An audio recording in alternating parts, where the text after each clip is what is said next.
What's up? My name is Meg. I'm a multidisciplinary maker, and today we're going to take a look at some footage that I took while I was setting up my render for my latest piece of digital art and using my new favorite 3D modeling tool, Womp3D. Womp3D is a free, browser-based, real-time soft-body 3D modeling software. This type of 3D modeling deals with the simulation of objects that have a certain degree of elasticity. Examples include clothing, fabric, and even human skin.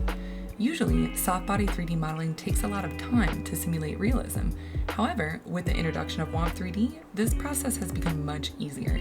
I just can't get over how powerful this is for a browser-based tool. I really enjoy using Womp3D because it's super intuitive, allows me to stay fresh and creative with quick visual results. If you've ever been interested in trying 3D modeling, I definitely encourage you to give this program a try. I took this image and I created some art prints, stickers, and some other fun items.